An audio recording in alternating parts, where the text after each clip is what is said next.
Hello friends, welcome to back my channel to the point. Friends, हम लोग अपने आज के सीरीज़ में जो है क्वेश्चन को देखने वाले हैं। तो आप लोग को जो है होम साइंस के प्रीवियस ईयर के क्वेश्चन को देखेंगे। और ये जो क्वेश्चन आज हमने लिया है, ओके, तो ये क्वेश्चन हमारे सन 2016 के क्वेश्चन पेपर से हमने लिया हुआ है। आपके लिए बहुत ही ज़्यादा महत्वपूर्ण है। अगर आप लोग चैनल पे नए हो तो चैनल को सब्सक्राइब ज़रूर करिएगा और वीडियो को ज़रूर देखिएगा, क्योंकि जो है ये वीडियो जो है इसमें जो क्वेश्चन है आपके पेपर रिव्यू के लिए देखा जाए तो बहुत ही ज़्यादा इम्पोर्टेंस है। ओके, तो चलिए हम लोग अपना आज का सीरीज़ शुरू करते हैं। देखिए, जो है पहला क्वेश्चन आपके स्क्रीन पे है। आपको बताना है कि नाम या बर्ताव। ओके, क्या बताना है? तो आप बताएंगे नाम या आपका बर्ताव की बात कर लेते हैं या आचरण की बात कर लेते हैं। ओके, किसकी? आचरण की बात कर लेते हैं। तो ये क्या होता है? तो आप बताएं। आचरण मतलब जो हमारी आदत में हो, को दिया गया जब जब अब क्या है, जो अब दोहराया जाता है। सॉरी, यहाँ पे आपको लिखना क्या है? अब की जगह जब दोहराया जाता है तो संचालित होता है। यानी कि कोई ऐसा आचरण हो, कोई ऐसा कार्य हो जिसे हम बार बार दोहराते हैं तो वो संचालित होता है। तो वो क्या होता है ये आपको बताना है। तो आप बताएंगे कि मैम ये होता है कार्य सूची या जिंदा। क्या ऑप्शन आपका पहला है, कार्य सूची में आता है या जिंदा होता है या गति होती है या आदत होती है। तो इसका राइट आंसर जब हम लोग बताएंगे तो राइट आंसर इसका क्या होगा? डी होगा। यानी कि जब हम लोग किसी कार्य को बार बार दोहराते हैं, कोई आचरण बार बार करते हैं, तो वो हमारा क्या होता है? आदत होता है। क्या होता है? आदत होता है। हम लोग जैसे कभी किसी से बात करते हुए बात करते रहते हैं और कुछ लोगों का कुछ पेट वर्ड होता है, जैसे कि लेकिन, जैसे कि, ऐसे करके बोलने की जो मतलब एक हैबिट बनी हुई होती है, वही वो हमारा जब हम उसको बार बार दोहराते हैं तो वो हमारी हैबिट होती है, मेरी आदत होती है। तो इसका राइट आंसर क्या होगा? राइट आंसर इज आपका डी। ओके, आदत इसका राइट आंसर होगा। नेक्स्ट क्वेश्चन जो हम लोग देखेंगे, नेक्स्ट क्वेश्चन आपके स्क्रीन पे आपको बताना है, प्रत्येक गुर्दा 1 लाख कार्यात्मक इकाइयों से बना होता है जो कहलाता है। वो क्या कहलाता है? यानी कि 1 लाख इकाइयों से जो बना हुआ, ओके, 1 लाख इकाइयों से जो आपका बना हुआ एक संरचना होती है, उसे क्या कहा जाता है ये आपको बताना है। तो आप इसे क्या बताएंगे? ये क्या होता है? ये न्यूरॉन होता है। क्या होता है? न्यूरॉन होता है, नेफ्रॉन होता है, अम्ल होता है या औषधियाँ होती हैं। ओके, तो औषधियों से यहाँ पे कोई मतलब नहीं, अम्ल से भी कोई मतलब नहीं। अब आपको दो आपके पास ऑप्शन है, नेफ्रॉन और जो है न्यूट्रॉन। दोनों में से आंसर आपका कौन सा सही होगा? तो आप बताएंगे कि मैम इसका राइट आंसर जो होगा वो क्या होगा? राइट आंसर आपका नेफ्रॉन होगा। और नेफ्रॉन की अगर हम लोग बात कर लें तो नेफ्रॉन को ही हम लोग क्या कहते हैं? तो बताएंगे कि मैम नेफ्रॉन को ही हम लोग बोमैन संपुट के नाम से भी जानते हैं। क्या? बोमैन संपुट के नाम से जानते हैं। और प्रत्येक जो ब्रिक होता है उसमें एक जो प्यालानुमा संरचना होती है, उसमें असंख्य जो है आपके न्यूक्रान या बोमैन जो है संपुट होते हैं। और ये क्या करते हैं? जो हमारी रुधिर होती है उनकी कोशिकाओं के लिए मतलब एक जाल को बनाते हैं। ठीक है, उन्हें जाल से घेरे हुए होते हैं। जैसे कि अगर हम लोग नेफ्रॉन या बोवेन संपुट की बात करें, कुछ इस तरह से बना हुआ होता है। और जो हमारी रक्त केशिकाएं होती हैं वो इस तरह से यहाँ से जाती हैं। जब इसके संपर्क में आती हैं तब यही क्या करता है? रक्त में से जो यूरिन होता है उसकी मात्रा को ये क्या कर लेते हैं? अपने अंदर सोख लेते हैं। ओके, जो इनकी जो है जो ये आपके बोमेन संपुट होते हैं, इनकी रचना जो होती है नलिकाकार होती है। यानी कि ये इसे एक नलका की तरह इस तरह से पूरे उसमें होते हैं। और समान अगर देखा जाए इसकी रचना तो ये नेफ्रॉन इस मतलब नेफ्रॉन होता है। और ये एक ऐसे कुंडलित नलिका होती है। ठीक है, और इन्हीं नलिका से एक संरचना बनती है जिसे हम हेलन हेलन लूप भी कहते हैं। ठीक है, जब ये चीज़ आती है तो जो ये भाग होता है इसी को हम लोग क्या कहते हैं, इसी को हम लोग, यानी कि जब इस तरह से ये कुंडलित रूप में ऐसे जब बना हुआ होता है इसी में, तो जो ये भाग आ रहा है इसी भाग को हम लोग क्या कहते हैं, तो आप बताएंगे मैम इसी भाग को हम लोग हेलन लूप के नाम से भी जानते हैं। क्या कहते हैं, हेलन लूप के नाम से भी इसे हम लोग जानते हैं। ओके, तो इसका राइट आंसर हमारा जो होगा वो क्या होगा, नेफ्रॉन होगा। Right answer is nephron. Okay, तो ये बहुत सारे मतलब इसके लाखों संख्याएं होती हैं, लाखों इकाइयों में ये होते हैं और इसको चारों तरफ से जो है ये रक्त के नलिकाओं को घेरती हैं जो कि हमारे रक्त को शुद्ध करने का कार्य करती हैं। ओके, यानी कि यूरिन रक्त में से अशुद्धियों को अपने अंदर एब्जॉर्ब कर लेती हैं। ओके, तो राइट आंसर इज आपका बी। ओके, चलिए नेक्स्ट क्वेश्चन हम लोग देखते हैं। 3 नंबर क्वेश्चन जो आपके स्क्रीन पे है, आपको बताना है डायलिसिस एक प्रक्रिया है जो कि कुछ सामान्य कार्य को प्रतिस्थापित कर सकती है। डायलिसिस का मतलब क्या होता है, प्रत्यारोपण करना। ओके, डायलिसिस का मतलब क्या होता है आपका जो है प्रत्यारोपण करना, या इसी को अगर हम लोग बात करें डायलिसिस के, तो डायलिसिस को ही हम लोग क्या कहते हैं, तो बताएंगे कि मैम इसी को हम लोग अपोहन अपो अपोहन अपोहन भी कहते हैं। ओके, अपोहन भी कहते हैं, जो कि रक्त की एक क्या होती है, रक्त शोधन की एक कृत्रिम विधि होती है। डायलिसिस की प्रक्रिया में हम लोग क्या करते हैं, किसी व्यक्ति के वृक्क या अगर हम लोग बात कर लें वृक्क या गुर्दे का, हम लोग उसका प्रत्यारोपण करते हैं, यानी किसी का एक गुर्दा खराब गया है तो उसको निकाल के उसकी जगह जो है हम लोग दूसरे जो है गुर्दा को लगाते हैं। यानी ये 2 प्रकार से होते हैं, एक आपका स्थायी रूप से लगा दिया जाता है, एक अस्थायी रूप से लगाया जाता है, यही आपका डायलिसिस कहलाता है। मेन रूप से अगर डायलिसिस की बात करें तो प्रत्यारोपण करना, यानी कि किसी का गुर्दा खराब गया है तो उसको दूसरा गुर्दा लगाना। ओके, तो राइट आंसर इसका क्या होगा, वो होगा डी। डी इज आपका राइट आंसर होगा कि डायलिसिस एक प्रक्रिया है जो कि समान कार्य को प्रतिस्थापित कर सकती है, तो गुर्दा ऑप्शन आपका होगा। ओके, राइट आंसर आपका डी। चलिए 4 नंबर क्वेश्चन आपके स्क्रीन पे है, आपको बताना है कि रेबीज को भी कहते हैं। रेबीज को और किस नाम से जाना जाता है, तो रेबीज आप बताएंगे, रेबीज आपका क्या है, तो रेबीज जो है आपका विषाणु जनित बीमारी होता है। अब ये विषाणु जनित जो विषाणु होता है वो क्या होता है, तो आप बताएंगे कि मैम ये कुत्ते के काटने से है या किसी कुत्ता बिल्ली इनके बंदर के काटने से हमारे शरीर में जो है रेबीज के विषाणु आ जाते हैं। रेबीज के विषाणु आ जाते हैं और ये क्या करते हैं कि उनमें जो है इसके लक्षण जो होता है, पहले बुखार आता है, घाव के। अभी एक वीडियो की बात करते हैं, एक वीडियो वायरल हुआ था, एक गरीब बच्चा था, उसको कुत्ते ने काट लिया था, उसको रेबीज़ के इंजेक्शन नहीं लग पाए थे, जिसकी वजह से उसके, आप लोगों ने भी देखा था, वो कुत्ते की तरह भौंक रहा था। ये वीडियो बहुत ही ज़्यादा अभी शॉर्ट वीडियो जो आते हैं उसमें वायरल हुआ था और न्यूज़ में भी आया था कि मतलब जो इंजेक्शन फ्री में मिल रहा है वो भी लोगों को ना मिलने से एक गरीब बच्चे को कितना कष्ट हो रहा था उस समय। वो मतलब देखने वाला था, तो आप लोगों ने भी देखा होगा। तो इस तरह से जो स्थिति बनती है, ठीक है, तो रेबीज के काटने से ये स्थिति जो उत्पन्न होती है। ओके, तो देखिए इसका राइट आंसर क्या होगा, आपको बताना है। मतलब रेबीज को भी कहते हैं, रेबीज को और किस नाम से जानते हैं, अति भय कहते हैं, जल भय कहते हैं, वायु भय कहते हैं, या स्नावृत्ति भित्ति कहते हैं। तो आप लोग इसका राइट आंसर क्या बताएंगे, जल भय।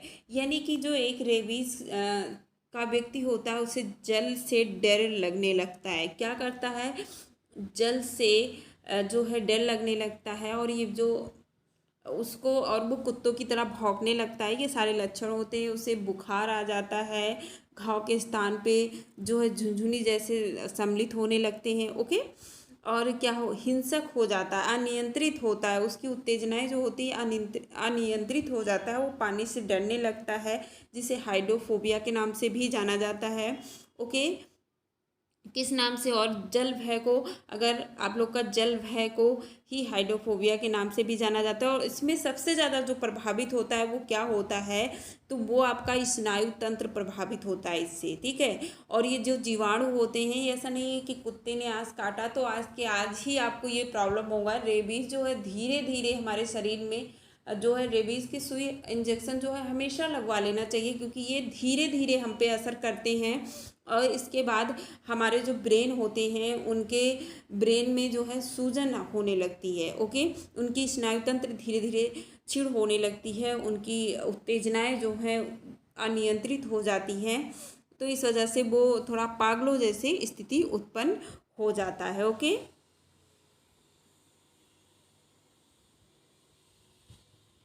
ओके, तो राइट आंसर इसका क्या होगा, जलभ है, okay. B option is right answer. अब हम लोग 5 नंबर क्वेश्चन को देखेंगे। गर्भावस्था के जो है 3 माह ट्राइमेस्टर कहलाते हैं, यानी कि जो 3 माह होते हैं उसको जो है ट्राइमेस्टर कहलाते हैं। इसका आपको आंसर बताना है, ओके। तो प्रथम आपका जो है, प्रथम ऑप्शन आप लोग देख सकते हैं यहाँ पे, प्रथम है, आरंभिक है, तृतीय है, अंतिम है। कौन सा है, जल्दी से आप लोग आंसर देंगे।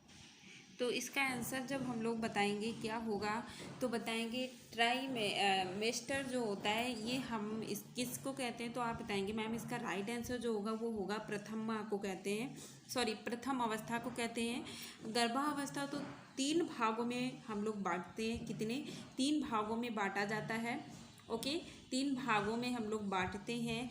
पहला हमारा ट्राइमेस्टर के नाम से जाना जाता है, ओके। और प्रत्येक हफ्ते जो, सॉरी प्रत्येक जो आपका 3 माह का होता है, ओके। और इसमें प्रत्येक जो हम लोग अगर अवस्था की बात कर लेते हैं, गर्भावस्था को हम लोग 3 भागों में बांटते हैं। और गर्भावस्था के जो पहला होता है उसे ट्राइमेस्टर के नाम से जानते हैं, प्रथम को। और प्रत्येक जो ट्राइमेस्टर होता है वो 12 सप्ताह का होता है। कितना होता है, तो बताएंगे मैम ये 12 जो है 12 सप्ताह का होता है, ओके। 12 सप्ताह का होता है, ठीक है। तो 3 अवस्थाएं होती हैं इसकी, और प्रथम को ट्राइमेस्टर कहते हैं, और ये इसको 3 भागों में बांटते हैं। और 12 सप्ताह का, 12 12 सप्ताह का आपका तीनों होता है, ओके। तो राइट आंसर आपका फर्स्ट होगा। इसके जो है हम लोग गर्भावस्था की जो है अलग से, हम लोग गर्भावस्था की कितनी अवस्थाएं होती हैं अभी दोनों का नाम नहीं याद आ रहा है। नेक्स्ट वीडियो में हम आपको जो है इस टॉपिक पे ज़रूर आपको लोग को डिस्कस करेंगे कि गर्भावस्था की कितनी आवश्यकताएं होती हैं। मैं इसको स्क्रीनशॉट लेके रखती हूँ अपने पास, तो हम इस पे ज़रूर आप लोग को बताएंगे कि कौन कौन सी वो अवस्थाएं होती हैं, क्योंकि ये आप लोग के पेपर में पूछा जाता है, ओके। तो हम इस पे डिस्कस करेंगे। तो इसका राइट आंसर लेकिन अभी जो होगा वो हमारा ए होगा। चलिए 6 नंबर क्वेश्चन को हम लोग देखते हैं। 6 नंबर क्वेश्चन हमारा क्या पूछ रहा है, तो कह रहा है आरंभिक बाल्यकाल देखभाल और विकास के लिए विश्व के सबसे बड़े सर्वाधिक अद्भुत सीमा से परे कार्यक्रमों से में से एक है। देखिए क्वेश्चन पूछने का इनका तरीका देखिए कि आरंभिक जो बाल्यकाल की देखभाल होता है और उसके विकास होता है, विकास के लिए जो विश्व में एक कार्यक्रम चलाया जाता है सबसे बड़े और सर्वाधिक अद्भुत सीमा से परे, यानी कि हर सीमा से परे जो है बाल विकास पर कार्य करता है, वो कौन सी संस्था है आपको बताना है। एन है, या ICMR है, या आपका ICDS है, या WHO है। तो इसका राइट आंसर जो होगा वो क्या होगा, राइट आंसर आपका क्या होगा, ICDS है। क्या है, ICDS है, बी इज राइट आंसर होगा। और इसका फुल फॉर्म की अगर हम लोग बात कर लें, किसकी, इसके फुल फॉर्म की बात करते हैं, तो इसका फुल फॉर्म जो होता है वो क्या होता है,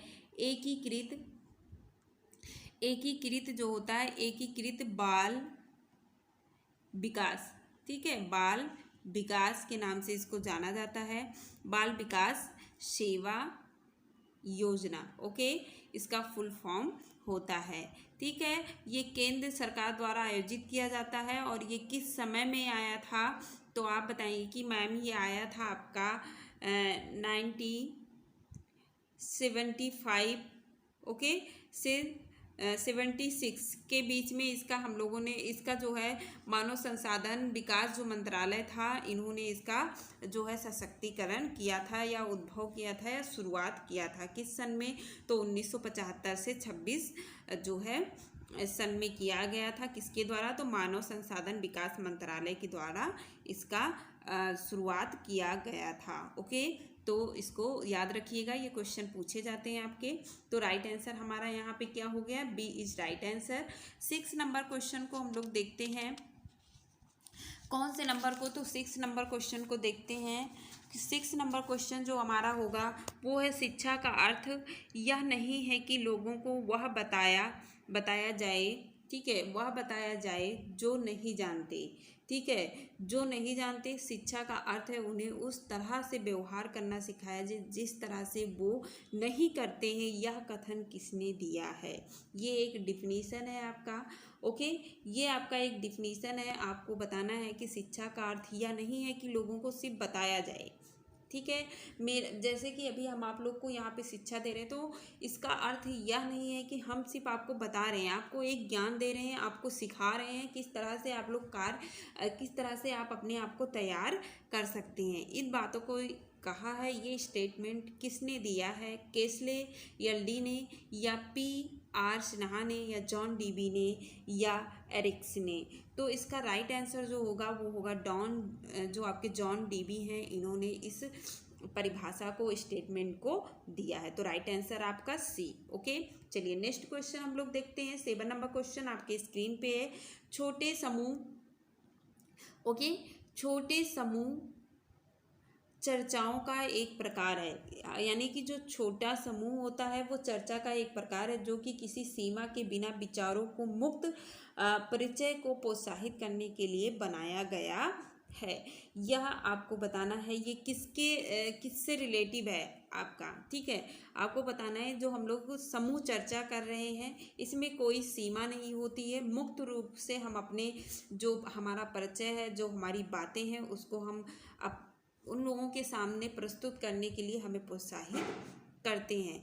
तो वो बजट सत्र के अंतर्गत आएगा या आपका मस्तिष्क मंथन में आएगा, सेमिनार में सम्मिलित है, या आपका जो है सम्मेलन में। तो इसका राइट आंसर जो होता है वो आपका बी इज राइट आंसर होगा। मस्तिष्क मंथन में हम एक छोटा समूह होता है, लोगों को उसमें अपने विचारों को प्रस्तुत करने के लिए उन्हें प्रोत्साहित किया जाता है, अपना परिचय देने के लिए। तो वो उनसे ऐसे ऐसे सवाल पूछे जाते हैं जो कि पूरी तरह के उनके ब्रेन को वाश करके उनके अंदर जो भी भावनाएं होती हैं उसको प्रकट करने के लिए जोर दिया जाता है। तो इसका राइट आंसर क्या होगा? मस्तिष्क मंथन, यानी कि B is right answer. Okay, चलिए नेक्स्ट क्वेश्चन हम लोग देखते हैं। 8 नंबर क्वेश्चन जो हमारे स्क्रीन पे है, आपको बताना है एक सैंड पेपर के फ्लेनर फेल्ट के टुकड़ों के साथ एक जो है दृश्य शिक्षण है, वो कौन सा शिक्षण होता है? आपको बताना है। आपका चाक बोर्ड होगा, या फ्लेनर ग्राफ होगा, या फोटोग्राफ होगा, या चित्रकला होगा? तो इसका राइट आंसर जो होगा फेनल ग्राफ होता है। क्या होता है? फेनल ग्राफ होता है। इसमें क्या होते हैं, जो आपके सैंड पेपर होते हैं, इसमें इसको एक एक टुकड़ों के जैसे आप लोग का जो है होता है इसमें, तो एक एक चित्र होते हैं और उन दृश्यों को दिखाकर बच्चों को उनकी कहानियों को सुनाया जाता है या प्रस्तुत किया जाता है। यानी कि एक में एक किसान को पहले दिखा दिया, फिर हल ले जाते हुए दिखाया, फिर उसे खेत में कार्य करते हुए, इस तरह से चित्र बने होते हैं, एक एक को प्रस्तुत करते हैं और उसके बारे में कहानी के रूप में इसे प्रस्तुत करने का कार्य किया जाता है। तो ये क्या होता है? ये होता है planar graph. Okay, right answer आपका क्या होगा? Planar graph. Okay, right answer is B. चलिए 9 नंबर क्वेश्चन हम लोग देखते हैं आपके स्क्रीन पे। वह समूह जिसमें सदस्यता रोल रखता है, यह कार्यालय वाहक को चुनने के लिए कुछ प्रतिक्रियाएं होती हैं, समूहों के नाम से जाना जाता है। ओके, समूहों के नाम से जाना जाता है। उसे किस समूह के नाम से जानेंगे? अनौपचारिक समूह होगा, औपचारिक समूह, या स्थानीय, या संरचनात्मक? देखिए क्वेश्चन को फिर से पढ़ लीजिए। वह समूह जिसमें जो सदस्य होता है वही रोल रखता है, वो कार्यक्रम वाहक को चुनने के लिए प्रमुख क्रियाएं करता है। तो अनौपचारिक तो नहीं होगा, ओके, क्योंकि अनौपचारिक में क्या होता, कोई नेम नहीं होता, कोई रूल नहीं होता, लेकिन औपचारिक जो होता है इसमें औपचारिक रूप से ये सारे कार्य किए जाते हैं। कैसे, तो औपचारिक रूप से कार्य किए जाते हैं। तो राइट आंसर इज वी होगा, right answer is B. Okay, चलिए नेक्स्ट क्वेश्चन हम लोग देखते हैं।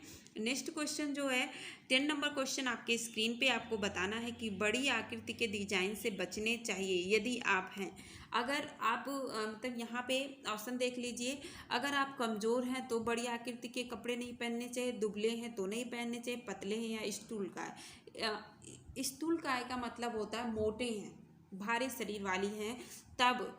तो इसमें से राइट आंसर आपका क्या होगा, राइट आंसर जो होगा वो होगा स्थूलकाय, यानी कि अगर आप मोटे हैं तो बड़ी आकृति के डिजाइन वाले बड़े बड़े फूल वाले छाप वाले कपड़े होते हैं उन्हें नहीं पहनना चाहिए, उनसे बचना चाहिए। तो राइट आंसर आपका डी। ओके, राइट आंसर आपका डी होगा। अगर आप दुबले पतले हैं, कमज़ोर हैं, ठीक है, ये तीनों हैं, तो आप बड़ी आकृति के अगर वस्त्र को पहनते हैं तो आपके वो शरीर को थोड़ा मोटा करके दिखाएगा। अगर आप छोटे हैं तो आपको किस आकृति का मतलब किस तरह का वस्त्र धारण करना चाहिए, ये आप लोग कमेंट करके बताइएगा। ओके, यानी कि अगर आप छोटे हैं तो कैसा वस्त्र पहनना चाहिए, इसका आंसर आप लोग हमें कमेंट करके जरूर दीजिएगा। चलिए नेक्स्ट क्वेश्चन देखते हैं।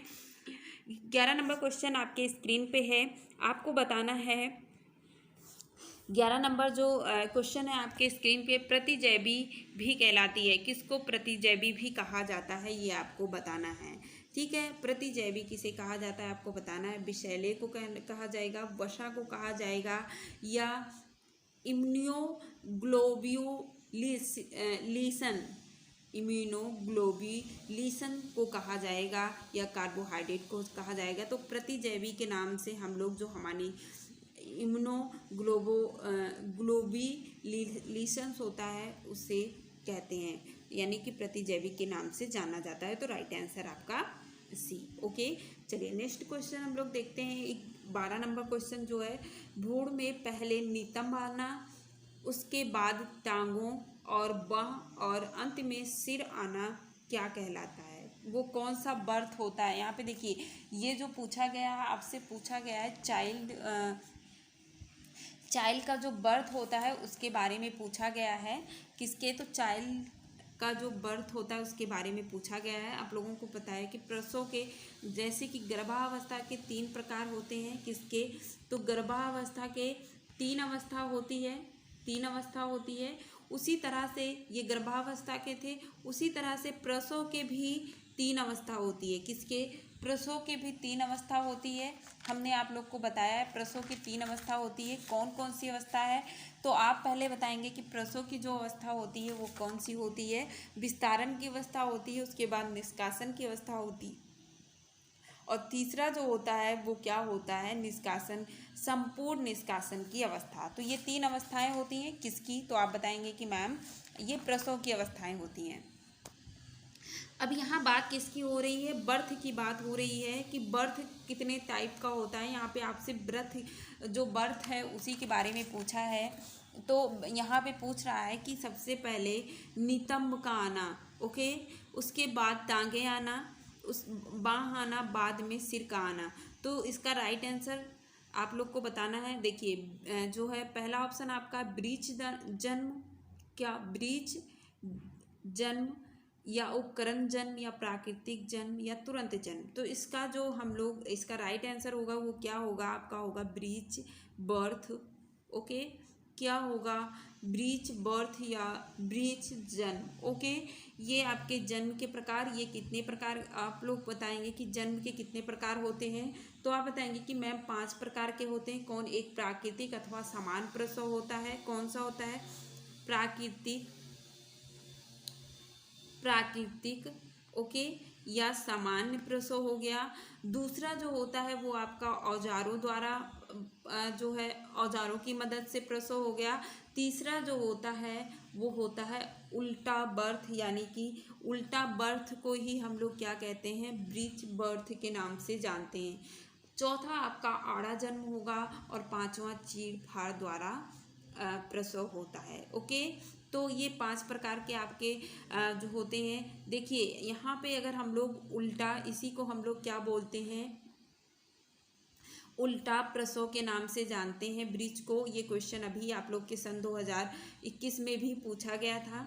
ओके, तो ये जो है इसे उल्टा व्रत कहते हैं। देखिए अगर उल्टा जन्म या उल्टा प्रसव की बात कर लेते हैं तो उल्टा जन्म आप लोगों के लिए गांव में आप लोगों ने देखा होगा, जो उल्टे जन्मे होते हैं उनका बड़ा महत्व होता है, बड़ा उनका मतलब अगर देखा जाए तो बड़ा ही जो है महत्व रखते हैं। जब किसी का जो कमर जो होता है मोच खा जाता है, या लोग कहते नहीं हुक थोड़ा से, तो उससे लोग क्या करते हैं, पैर मरवाने जाते हैं। ठीक है, वो पैर मार देते हैं, वो ठीक हो जाता है। अब पता नहीं क्या है लेकिन ऐसा होता है। तो उनका बड़ा ही महत्व होता है। लोग जब ऐसे उनको कमर में मोच वगैरह कुछ आता है तो बड़ा ढूंढा जाता है कि कौन उल्टा पैदा हुआ है। ऐसा होता है ना, ये तो एक मान्यता है, गांव में ऐसा करते हैं लोग। तो मैं बस आपको जो है वही बताने की कोशिश कर रही हूँ कि जो उल्टा पैदा होते हैं उनका बड़ा ही महत्व होता है। ठीक है, उनको लोग ढूंढते हैं समय पे। हाँ, तो इसी को इस तरह से आपको याद भी रहेगा कि आप लोग का जो है ब्रीच बर्थ क्या होता है, उल्टा पैदा होने का महत्व अच्छा होता है। ठीक है, तो राइट आंसर आपका क्या होगा, ए। चलिए नेक्स्ट क्वेश्चन हम लोग देखते हैं। नेक्स्ट क्वेश्चन जो हमारा है, विराम अवस्था में शरीर द्वारा वांछित ऊर्जा की मात्रा है। ठीक है, जो अगला क्वेश्चन आपका पूछ रहा है वो क्या पूछ रहा है कि विराम अवस्था में जो है शरीर द्वारा जो वांछित ऊर्जा होती है उसे क्या कहा जाता है। तो इसे क्या कहा जाता है, तो इसे आप लोग बताएंगे कि आधारभूत चयापचय होता है, या कैलोरी होता है, या जूल होता है, कैलोरीमेट्री होता है। देखिए तो इसका राइट आंसर जो होगा वो क्या होगा, आधारीय चयापचय। क्या होता है, आधारीय, जिसे आधारीय चयापचय के नाम से जानते हैं। ओके, जो होता है जब शरीर जो अनाच्छिक, जब हम लोग विश्राम करते हैं तो उस समय भी हमारा शरीर कार्य करता रहता है, उस समय भी हमारा शरीर जो है कार्य करता रहता है। और जो अनाच्छिक क्रियाएं होती हैं, यानी कि जो हमारे इच्छाओं के बिना, जो जैसे हृदय का धड़कना हो गया, शरीर के तापमान का नियमन करना हो गया, रक्त संचालन हो गया, तो ये सारी चीज़ों में जो ऊर्जा व्यय होता है वही हमारी आधारभूत उपापचय, आधारीय चयापचय के नाम से जाना जाता है। तो राइट आंसर इज आपका ए। 14 नंबर क्वेश्चन आपके स्क्रीन पे है, आपको बताना है कि स्थूल खाद्य बड़ी आंत की गति को उद्दीपित करने में एक उपयोगी भूमिका निभाता है। स्थूल का मतलब अभी हमने आप लोग को बताया, स्थूल का मतलब क्या हो गया, तो यहाँ पे स्थूल का मतलब होता है रेशे वाले जो भोजन होते हैं वो हमारी बड़ी आंत को उद्दीपित यानी उसे संचालित करने के लिए, उन्हें उत्तेजित करने का कार्य करता है। ये कथन आपका सत्य है या असत्य है, या विवादित है, या संबंधित नहीं है, तो आप बताएंगे ये सत्य होता है। रेशे जो होते हैं, स्थूल खाद्य पदार्थ जो लेते हैं, ये हमारी आंत को जो है उत्तेजित करने का कार्य करता है, संकुचन में उनकी सहायता प्रदान करता है। ओके, तो ये बात सत्य है। कब्ज को दूर करता है, कल ही अभी हमने ये क्वेश्चन भी करवाया था आप लोगों का कि रेशा का हमारे शरीर में क्या उपयोग है। ओके, नेक्स्ट क्वेश्चन जो आपका है वो क्या है, अमीनो अम्ल जिनका संश्लेषण शरीर नहीं कर सकता है, ये अमीनो अम्ल कहलाते हैं। ये अमीनो अम्ल जिसका शरीर हमारा संश्लेषण नहीं करता, यानी जिसका निर्माण हमारे शरीर में नहीं होता है, वो कौन सी जो है अमीनो अम्ल होते हैं, जिसका संश्लेषण हमारे शरीर नहीं करता है, उन्हें हमें बाहर से लेने की आवश्यकता होती है। आपका गैर अमीनो अम्ल होगा, आवश्यक होगा, आंशिक होगा, या साधारण होगा। तो इसका राइट आंसर आप लोग बताएंगे कि मैम वो आवश्यक अमीनो अम्ल होता है, क्योंकि इसे हमें बाहर से लेने की आवश्यकता पड़ती है। अमीनो अम्ल की संख्या कितनी होती है, अमीनो अम्ल की संख्या कितनी होती है, तो ये 20 होते हैं, और 10 आपके क्या होते हैं, गैर आवश्यक होते हैं। ओके, और 10 आपके आवश्यक होते हैं। ओके, हमने आपको बताया था अर्जिनिन के बारे में, हमने आप लोग को कई बार बता दिया। अर्जिलिन किन अवस्था में आवश्यकता होती है, ये आप लोग कमेंट करके ज़रूर बताइएगा। ओके, चलिए 16 नंबर क्वेश्चन को हम लोग देखेंगे। घरेलू शर्करा के जो है वैज्ञानिक नाम आपको बताना है। जो हम घर पे शर्करा यूज़ करते हैं उसका वैज्ञानिक नाम क्या है? लैक्टोज कहते हैं, माल्टोज कहते हैं, सुक्रोज कहते हैं या लैक्टोज कहते हैं। तो इसका राइट आंसर हम लोग क्या बताएंगे? तो इसका राइट आंसर जो होगा वो क्या होगा? वो होगा आपका माल्टोज। क्या होता है? माल्टोज होता है। ओके, राइट आंसर इज आपका माल्टोज होता है। जो आप लोग के गन्ने के इसका राइट आंसर जो होगा वो क्या होगा? सुक्रोज होगा। क्या होगा? इसका राइट आंसर इज आपका सुक्रोज होता है। ओके, इसका राइट आंसर इज सुक्रोज होता है। सुक्रोज जो होता है ये हम लोग जो गन्ने के जो होता है, गन्ने की चीनी, चुकंदर की भी चीनी बनती है, शहद होते हैं, इन सब में ये पाए जाते हैं। सुक्रोज किसके अंतर्गत आता है? तो आप लोग बताएंगे मैम डाइसेक्राइड के अंतर्गत आता है। किसके? तो आप बताएंगे मैम डाइसेक्राइड के अंतर्गत आता है। ओके, तो डाइसेक्राइड, मोनोसेक्राइड और आप लोग का पॉलीसेक्राइड, ये 3 प्रकार के आप लोग के जो होते हैं शर्करा होते हैं। ओके, तो जो इसमें होता है ये किस में आता है? तो डाइसेक्राइड के अंतर्गत आता है। ओके, चलिए नेक्स्ट हम लोग देखते हैं। नेक्स्ट जो होता है, अब आप नेक्स्ट क्वेश्चन आप लोग बताएंगे कि पर्याप्त अनुपात वाला भोजन आपके शरीर में अधिक समय तक रहता है। कौन सा? यहाँ पे आपको बताना है, यहाँ पे भरना है कि अगर हम वसा के पर्याप्त अनुपात वाला भोजन लेंगे तो हमारे शरीर में अधिक समय तक टिकेगा, या प्रोटीन या जल या कार्बोहाइड्रेट। तो यहाँ पे आप लोग को भी पता है कि जब हम लोग वसा वाले भोजन, जो तैलीय भोजन हो गया, ठीक है, जिसे हम लोग जो हम लोग स्पाइसी भोजन लेते हैं तो वो हमारा काफ़ी देर बाद पचता है। ठीक, तो हमारे शरीर में वसा का पाचन हमारे शरीर में बहुत देर में होता है। तो राइट आंसर आप लोग का क्या होगा? तो राइट आंसर इज आपका ए। ओके, वसा। चलिए नेक्स्ट क्वेश्चन हम लोग देखते हैं। जो प्लेग्रा होती है की कमी से होती है। प्लेग्रा किसकी कमी से होती है? थायमीन की कमी से, आयोडीन, नाइसिन या राइबोफ्लेविन, किसकी कमी से होती है? तो आप लोग बताएंगे। देखिए यहाँ पे थायमीन आप लोग को पता है कि थायमीन कौन सा होता है? विटामिन ए होता है। आयोडीन आप लोग जानते हैं। उसके बाद नियासिन, राइबोफ्लेविन जो होता है विटामिन सी होता है, और नियासिन विटामिन 3 होता है। तो नियासिन की कमी से प्लेग्रा रोग होता है, विटामिन B3 की कमी से प्लेग्रा रोग होता है। ओके, चलिए नेक्स्ट देखते हैं हम लोग। 19वां क्वेश्चन आप लोग देखेंगे कि हीमोग्लोबिन बनाने के लिए आवश्यकता होती है। हीमोग्लोबिन बनाने के लिए कैल्शियम, प्रोटीन, वसा या लोहा की। तो हीमोग्लोबिन बनाने के लिए हमें किसकी आवश्यकता होती है? तो बताएंगे मैम लोहा का। कल भी ये क्वेश्चन आया था तो वहाँ पे विटामिन सी भी दिया गया था। विटामिन सी, जो कि विटामिन सी लोहे के अवशोषण में सहायक होता है। तो अगर विटामिन सी और लोहा दोनों दिया गया है और आपसे क्वेश्चन पूछा गया है, तब इसमें आप लोग विटामिन सी और लोहा दोनों को सही करेंगे। यानी कि वो ऑप्शन दिया रहता है, कल आप लोगों ने क्वेश्चन किया था उस तरीके से क्वेश्चन आते हैं। ओके, अगर मान लीजिए लोहा नहीं दिया गया है, विटामिन सी दिया गया है, तब पर भी आप लोग किसका आंसर करेंगे? तो आप लोग विटामिन सी को सही कर देंगे अगर लोहा नहीं दिया है तो। ठीक, अब हमारे आज के सीरीज़ का लास्ट क्वेश्चन आप लोग को बताना है। फलों और सब्जियों को उबालते समय जब या भाप में कुछ देर गर्म करने की विधि को क्या कहते हैं? बाइटलिंग कहेंगे, वाइटनिंग कहेंगे, ब्लीचिंग कहेंगे, या जो है फ्रीजिंग कहेंगे। तो इसका राइट आंसर जो होगा वो क्या होगा? ब्लीचिंग कहते हैं। क्या कहते हैं? ब्लीचिंग कहते हैं। इसमें ये खाना बनाने की कोई विधि नहीं होती, बस इसमें क्या किया जाता है, जो फल या सब्जियों को, जैसे कि अभी कोरोना काल में हम लोग फल और सब्जियों को गर्म पानी में, हल्के से गर्म पानी में थोड़ा सा उसको डाल के उसके बाद निकाल के रखते थे, यानी कि उसके जीवाणुओं को, जो उसके ऊपर संक्रामक या जीवाणु विषाणु जो भी चीज़ें हैं उनको नष्ट करने के लिए प्रयोग किया जाता है। तो इसे ब्लीचिंग कहते हैं। तो ये रहा आज का हमारा लास्ट क्वेश्चन। आप लोग को क्वेश्चन कैसा लगा कमेंट करके ज़रूर बताइएगा। ओके, और वीडियो अगर आप लोग को अच्छा लगा हो तो लाइक करिएगा और शेयर भी करिएगा। नेक्स्ट वीडियो में फिर मिलते हैं, तब तक के लिए बाय बाय।